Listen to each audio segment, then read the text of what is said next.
Net وغیرہ پر جو دین کی باتیں آ جاتی ہیں نا، یہ جو انٹرنیٹ ہے یہ ایک قسم کی، اس کو مثال سے یوں سمجھیے، ایک نالی ہے، نالی بھئی ایک نالی بہہ رہی ہے گندے پانی کی، اس میں ایک کیلا بہتا ہوا آیا، بھئی کون ہے جو اس کیلے کو اٹھائے گا؟ ہیں؟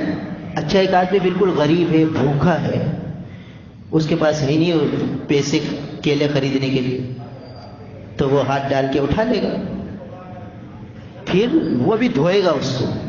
ارے بھائی کیلا تو چھیل کر کھانے کا ہے، جس چھلکے پر گند لگا ہوا ہے وہ تو آپ پھینک رہو، اندر سے کھا لو۔ کہتے نہیں پہلے دھونا پڑے گا، اس کو اچھی طرح دھوئے گا، صاف کرے گا، اب جا کے اس کو چھیل کے کھائے گا۔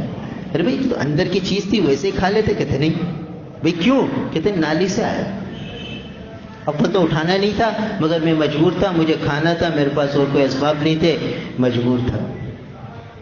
تو اب یہ جو نیٹ پر دین کی باتیں بھی آ رہی ہیں، خرافات بھی آ رہی ہیں، تو یہ اگر دین کی بھی بات ہے تو یہ مثل کیلے کے ہے، اچھی چیز ہے، پاک چیز ہے، کیلا حلال ہے، حرام تھوڑی ہے، اور کھانے کا پھل ہے، اللہ تعالیٰ نے بنایا ہے، تو اب وہ شریعت کی بات آ رہی ہے، مگر چونکہ یہ تو گند بھری نالی ہے، اس میں تو پتہ نہیں کیا کیا خرافات ہیں، کیا کیا باتیں، فحش چیزیں بھی ہیں۔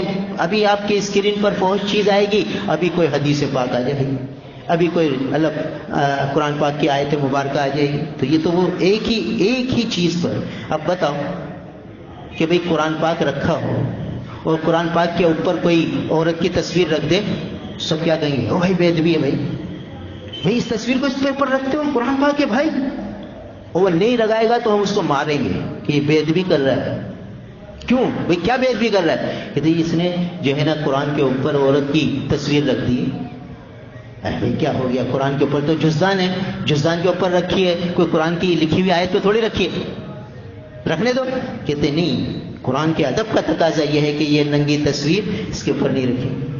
اب یہی اسکرین ہے، اسی اسکرین پر ابھی برہنہ تصویریں آ رہی ہیں، گانے چل رہے ہیں، فحش چیزیں چل رہی ہیں، پھر اسی اسکرین پر اب دین کی کوئی بات آ رہی ہے، کوئی حدیث مبارکہ آ رہی ہے۔ تو اب یہ حدیث مبارکہ آ گئی تو یہ مثل کیلے کے ہے، تو جو اٹھائے گا تو کیلا دھو کر کھائے گا، حالانکہ چھلکا اتار کے کھا سکتا تھا مگر دھوتا ہے۔ تو اب اگر کوئی دین کی بات اس پر آ گئی تو پہلے اہل علم سے پوچھو، اسے دھو، اسے صاف کرو، صاف کر کے پھر اس پر عمل کرو، ایسے ہی اندھا دھند نہیں کر لو۔ علماء کے پاس آؤ، اللہ کا شکر ہے مساجد میں ائمہ موجود ہیں، دارالافتاء موجود ہیں، وہاں جائیں کہ بھئی میں نے یہ بات پڑھی ہے، بھئی یہ صحیح ہے، صحیح ہے، تو جیسے وہ کیلا تھا دھو لیا، کھا لو، پاک ہو گیا دھونے سے، تو تحقیق ہو گئی، صحیح بات ہے، عمل کر لو، اور بتایا بھئی یہ تو نہیں، صحیح نہیں ہے، تو پھر نہیں کھاؤ۔ جیسے کہ اس نے کیلا چھیلا تو اندر تک گند پہنچا ہوا تھا، کہیں سے سوراخ تھا،